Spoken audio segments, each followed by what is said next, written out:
What's going on, guys? Welcome back to another video. In this video, I've got another very important Palantir update for you. So we're going to go over some of the massive misinformation that is being circulated over the internet right now. And this is going to have to do with the institutional buying and selling of shares of Palantir. So there is really some wild misinformation out here, and we're going to clear all of this up in this video. Now, we're also going to go over some of the other institutional buys and sells of Palantir shares over the last quarter, because we have been receiving a lot of these new 13F filings, which show us exactly what the institutions are doing. Now, I'm also going to bring something up to you guys that is going to show you that you can't really trust every article that you see out on the internet about these stocks. You always have to be doing your own due diligence on the companies that you want to invest in order to best inform yourself. So before we get into all of that information, if you guys would like to earn those 2 free stocks with Webull, valued up to $1,850, make sure you check out that link down below in my description. So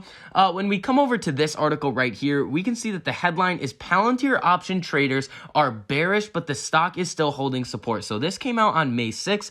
So anything that we see right here, it's going to seem like this article is suggesting that people, specifically options traders, are expecting shares of Palantir to continuously fall going into earnings. Now, when we come back over to my desktop brokerage, we can take a look at this option chain right here, and we're going to take a look at this May 21st, 2021 expiration date and take a look at exactly how bearish options traders are going into earnings. Now, we're going to do this by essentially looking at the open interest, because the open interest is the amount of contracts that are being held at the current time in people's brokerage accounts. And then we're going to kind of cross-reference it by the volume that we are seeing. So this is going to be the May 21st, 2021 expiration date. This is going to be the expiration date with the most volume in open interest because it's a monthly expiration date. It is not a weekly expiration date. And there's a slight difference. They're just designated differently. And we typically see some more action on these different dates. So when we look at this open interest right here, the highest open interest that we see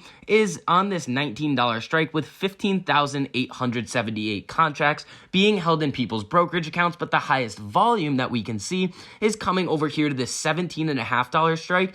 And on Friday, the volume on this contract was $6,853. Now, let's switch it over to the calls, because we would expect to see that the open interest and the volume on the call side is going to be a lot lower than the puts if this article over here was correct. So now let's switch it over to the calls, and we can see that there is some wildly high open interest on these 25s. And when we come out to these 30s, 87,532 contracts are being held, and the volume is higher across the board. So that article really isn't correct that options traders are bearish going into Palantir's earnings. You just have to do your own research for yourself. So let's head over to Fintel and clear up this situation about institutional buys and sells. So when we come over here, this is going to be Fintel. This is tracking all of the 13F and 13D/G filings that we are seeing out of these institutions. And those filings tell us exactly what these different institutions are buying. And Fintel is a great source if you guys want to have all of this information in one spot. So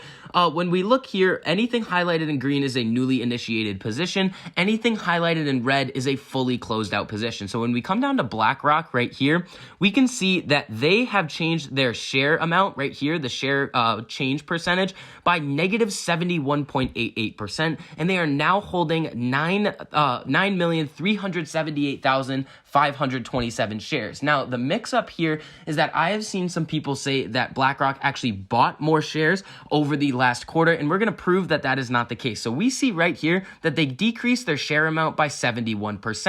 Now, let's take a look at what BlackRock was holding the last time that they reported these filings. So there's about a quarter-long gap before we get these filings. They come out every quarter, but take a look at this number right here and keep this in mind, about 9.3 million shares. When we come over to this section of Fintel, this is going to be the other half, the other 13F filings from Q4 of 2020, and we can see Palantir right here, and BlackRock was holding either between 29 million and 33 million shares. I'm not really sure here which one is which. Let's scroll back up to the top here and make sure that we are reporting the actual numbers. Sorry, there's so much information on this page.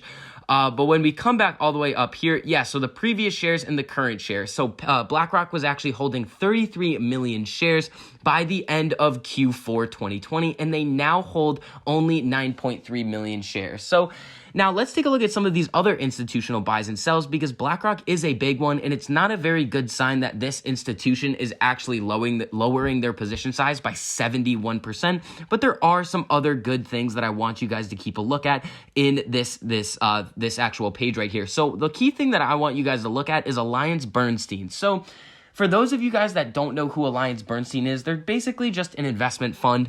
But the key thing about them is that Nancy Pelosi's husband recently took up a very sizable position in AllianceBernstein. Now, AllianceBernstein recently purchased a lot of shares of AMC, which we covered in my previous AMC video, but they also have a 305,000 share position in Palantir. So the Pelosi's do have exposure to this company, but they did decrease their position size by about 5.87%.